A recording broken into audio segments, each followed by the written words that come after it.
في نفس الوقت ده من سنة أنا رحت اليابان لمدة أسبوعين. أنا مش ناوي أعمل فلوج ولا حاجة، أنا ما بعرفش أعمل الحاجات دي، بس قلت أشارك معاكم شوية قصص حصلت لي هناك من باب التسلية. يعني أنا عارف إني متأخر شوية، وقتها ما كنتش لسه عملت القناة التانية دي، ومحتوى زي ده ملوش مكان في ستوري تايم، وبعد كده نسيت خالص، وبعدين افتكرت تاني اليومين دول.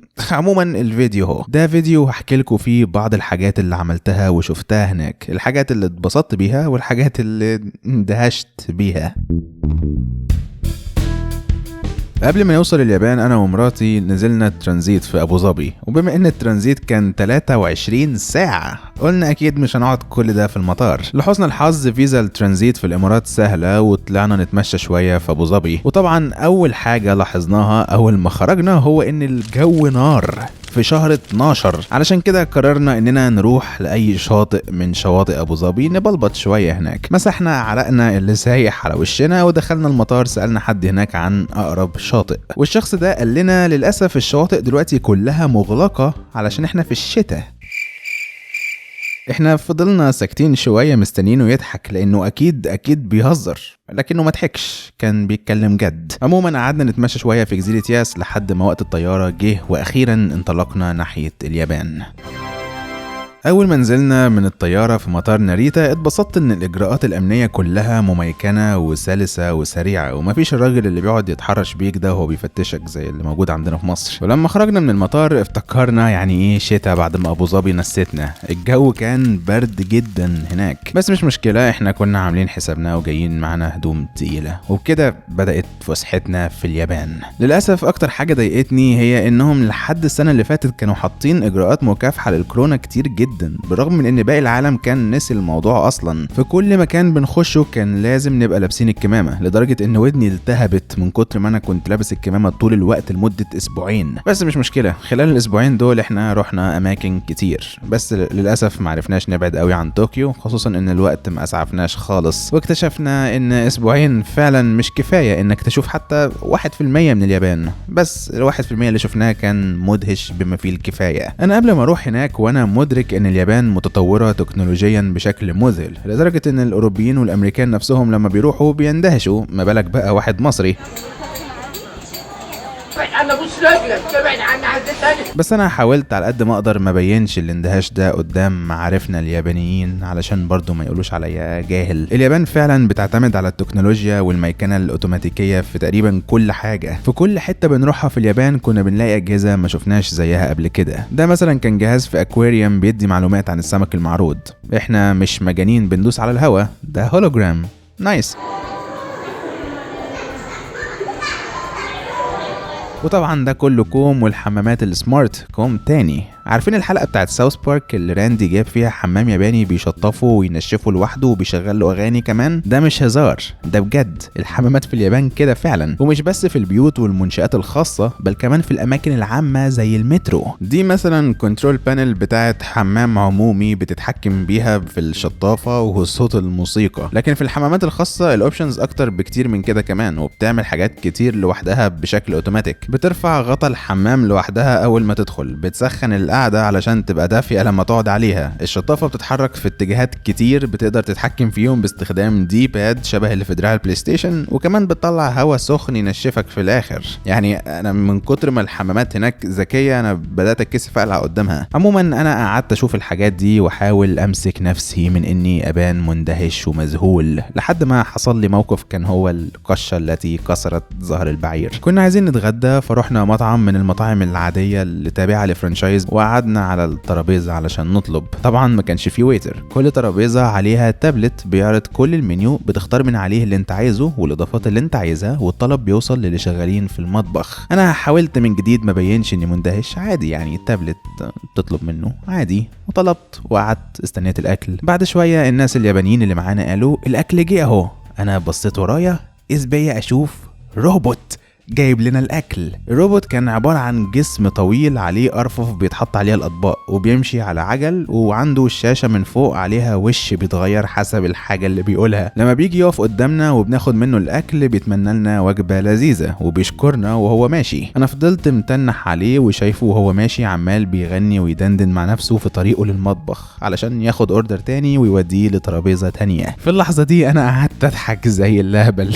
قعدت اضحك. واحده من الناس اليابانيين اللي معانا سالتني انت عمرك ما شفت حاجه زي كده؟ قلت لها لا، وقعدت اكمل ضحك. انا مدرك ان في روبوتس وبيعملوا حاجات زي كده، انا عارف، بس ما كنتش متخيل اني هلاقي واحد منهم بيديني الاكل في مطعم صغير في الشارع. واضح كده ان اليابانيين وقت الكورونا بقوا يلجأوا للروبوتس بدل الويترز علشان يقللوا التلامس بين الناس. انا بعد ما شفته فضلت قاعد بابتسامه بلهاء على وشي طول الوقت، وبكده فشلت الخطه واليابانيين عرفوا اني جاهل. エジプト人の男はロボットを見た。そして彼は言いました。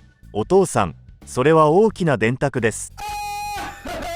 تاني حاجة ضايقتني في اليابان بجانب إجراءات الكورونا المبالغ فيها هي حاجز اللغة. معظم الناس هناك فعلا ما بيتكلموش إنجليزي، أو الإنجليزي بتاعهم صعب جدا تفهمه. معظم الوقت كنا بنتواصل مع الناس من خلال برامج الترجمة الفورية على الموبايل، وبسبب إن ترجمة جوجل مش دايما دقيقة ده حطنا في مواقف محرجة كتير. مثلا في مرة كنا عايزين نشتري لبان من السوبر ماركت، فكتبنا كلمة جم على ترجمة جوجل وحفظنا الكلمة بالياباني ورحنا قلناها للكاشير. الراجل بتاع الكاشير فجأة وشه ظهر عليه ميكس من الحيرة والرعب، وبعدين بدأ يشاور لنا على بقه. قلنا له ايوه صح، هي بتتحط في البق فعلا، ولكن الراجل فضل مش فاهم. فين وفين بقى لحد ما فهمنا ان جوجل افتكرنا نقصد جم يعني لسه. الراجل بتاع الكاشير كان فاكرنا عايزين نشتري لسه. زمانه دلوقتي بيحكي لعياله ان الافارقه بياكلوا لحوم البشر فعلا زي ما بيشوفوا في الافلام. بس غير الحاجات البسيطه دي، التجول في اليابان كان سلس وممتع جدا. فاول يوم رحنا ديزني سي، واللي تبقى مدينه العاب تبع ديزني زي ديزني لاند كده، لكن الثيم الرئيسي بتاعها الحاجات المائيه وفيها العاب كتير في الميه. طبعا مدن العاب ديزني مستواها عالي جدا، والالعاب كانت ممتعه قوي وكلها كانت بتبقى ثيمد بافلام ديزني. كان في بعض عروض ال 3 دي اللي عرفتني يعني ايه 3 دي بجد، ومن كتر الانشطه والالعاب اللي هناك قعدنا من 9 الصبح لحد بالليل وبرضه ما عرفناش نلعب كل الالعاب. بعد كده جربت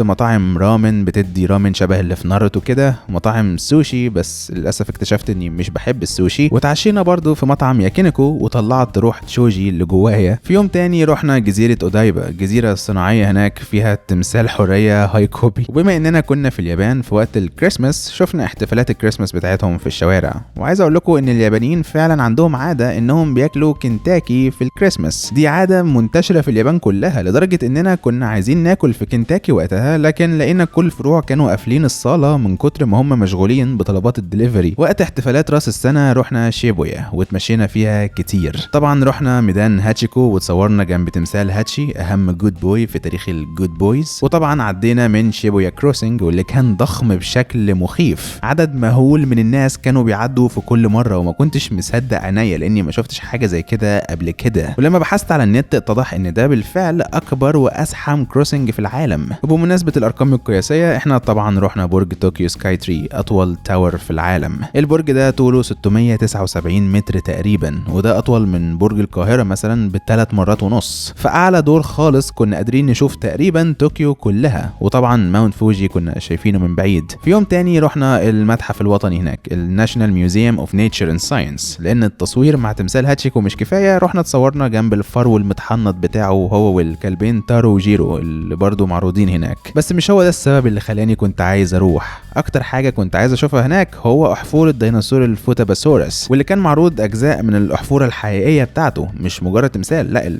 الاكشوال فاصل كانت معروضه. في يوم تاني رحنا الاكوا بارك اللي في شيناجاوا، واللي يبقى اكواريوم كبير جدا. اكتر حاجه بتميزه هو عرض الدلافين اللي فيه. وطبعا انا ما فوتش فرصه اني اروح اكيهابارا. للي مش عارف اكيهابارا، فدي مركز تسوق ضخم للالكترونيات، لكنها برضو الوجهة الرسمية بتاعت ثقافة الاوتاكو. هناك في محلات بتبيع فيديو جيمز، كونسولز، هاردوير، موبايلات، مانجا، اكشن فيجرز. انا اشتريت جهاز البلاي ستيشن 5 بتاعي من هناك بالمناسبة. وجبنا برضو بعض الاكشن فيجرز بتاعت انميات، وكان في اكشن فيجرز كتير عاملين زي الصور دي. انا كان نفسي اشتري واحد عشان بس اشوف وش موظف الجمارك في مصر لما يطلعها من الشنطه. اللي عايز اقوله يعني اني من كتر استمتاعي باكيهابارا رحتها مرتين وفضلنا نتمشى فيها كتير جدا.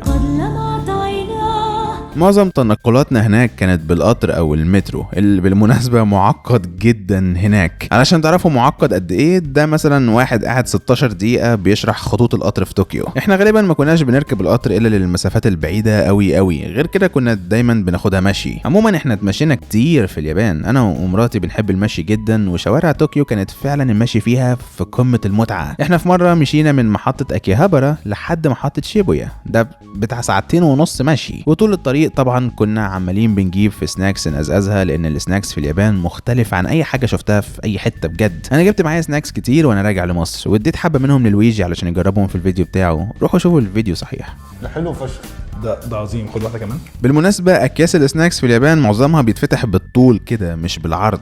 عقبال ما اكتشفنا ده كنا عمالين بنلعب مصارعه حره مع اكياس السناكس اللي جبناها. وبرده معظم السناكس اليابانيه بيتحط جواها كيس صغير كده بيبقى فيه ماده حافظه بتشفط الاكسجين علشان ما يبقاش فيه مجال لنمو الميكروبات. اول مره لقيناه جوه كيس من السناكس اللي جبناها افتكرناه صوص، وحاولنا نفتحه ونحطه على الاكل، وبعد ما قعدنا ساعه نعضعض فيه بسناننا قرينا عليه بخط صغير اوعى تفتح الكيس ده لان جواه ماده سامه.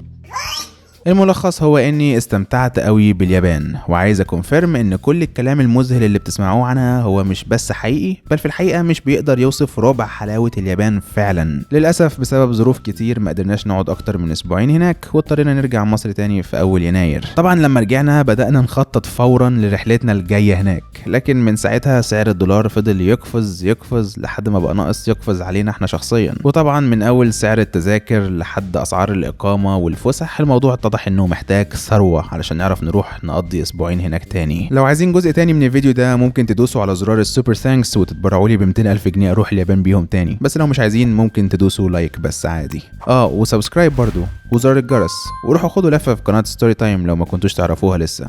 باي باي واشوفكم الفيديو الجاي.